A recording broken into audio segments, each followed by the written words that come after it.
Marquez donc cet effet.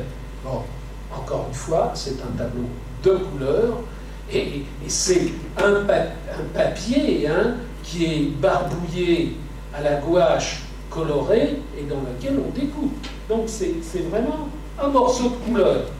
Et un morceau de couleur qui donne la forme. Donc ce n'est plus le dessin, la forme qui détermine ce qu'on voit.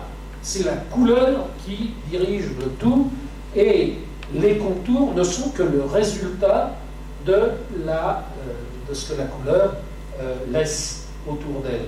Vous en avez une autre qui est la chevelure, qui est tout à fait extraordinaire, parce que non seulement cette figure, la précédente est admirable, bien entendu, mais celle-ci, en plus, il y a tout le dynamisme. Et le dynamisme lui-même, il est aussi créé par ce détachement de la couleur sur le fond, n'est-ce pas? Alors, bien sûr, il y a la forme, qui est bien ce que ça veut dire, mais il y a aussi le fait que cette couleur, elle s'envole aussi par rapport à son fond, elle se détache physiquement, littéralement, par rapport à son fond. Et enfin, pour en finir, peut-être que j'y reviendrai la fois prochaine, mais pas là-dessus. Alors, la chevelure, c'est 52. Bien avant, 40 ans auparavant, le premier disque de Robert Delaunay. C'est-à-dire la première œuvre non figurative à la française, n'est-ce pas? C'est-à-dire, c'est un peu contemporain à ce que fait Kandinsky à cette époque-là, même si la première aquarelle abstraite est datée de 1910, mais n'est pas de 1910 à l'heure actuelle. Aucun critique ne donne plus cette aquarelle à 1910, mais qu'est-ce que ça peut faire? Kandinsky a écrit derrière qu'elle était de 1910, et c'est pas dans cette querelle de date que réside tout l'intérêt extrême là encore, de cette toile qui est un unicum, comme celle-ci, d'ailleurs, est un unicum. C'est-à-dire, on prend un cercle de Chevreul, et le cercle de Chevreul, en soi, il fait un tableau. C'est-à-dire, on ne prend pas, naturellement, le cercle de Chevreul proprement dit, mais on aménage le cercle de Chevreul, et quand Delaunay a vu son tableau une fois qu'il l'avait réalisé, il a dit exactement la même chose que Galilée, enfin, ou presque. Il n'a pas dit « et pourtant », il a dit « mais ça tourne ».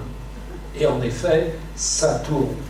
Alors, évidemment, quand on voit le tableau, on peut aussi se poser des questions, mais ce qui est intéressant dans cette affaire, c'est de faire un tableau hyper coloré avec des tons qui sont désaturés.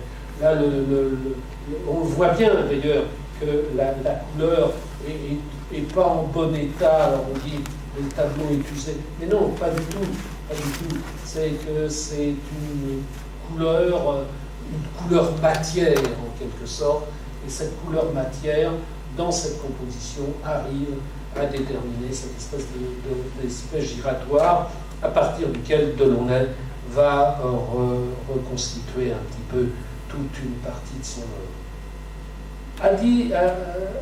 À titre de point d'orgue, la fois dernière, j'avais plus ou moins terminé, ou pas terminé, sur la palette de Seurat. Vous vous souvenez de cette palette bien ordonnée, avec les blancs, les tons lavés et les couleurs. Alors les couleurs pures, on ne les voyait plus parce qu'elles ont disparu, mais il y avait les couleurs pures en bas, les couleurs lavées et le blanc. Et il y avait comme ça toutes les possibilités de travailler les couleurs pures.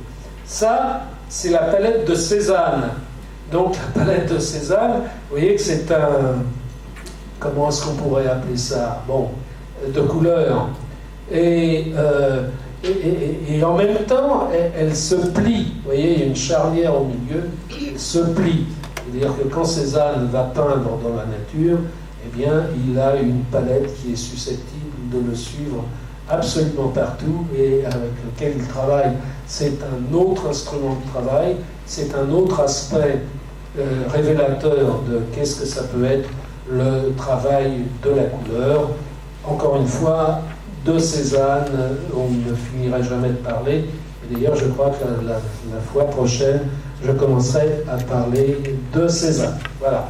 Bonne soirée, merci.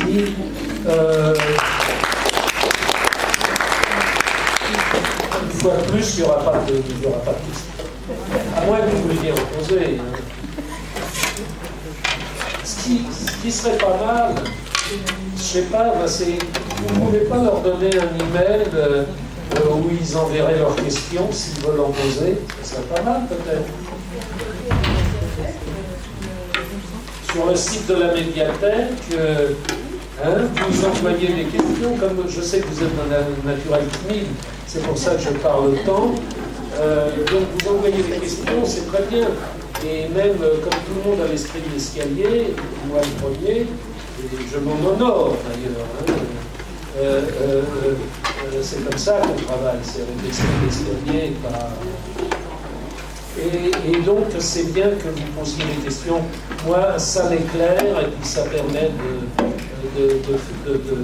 d'échafauder le débat sur une base constructive, n'est-ce pas? Et pas qu'il y ait un qui parle et les autres.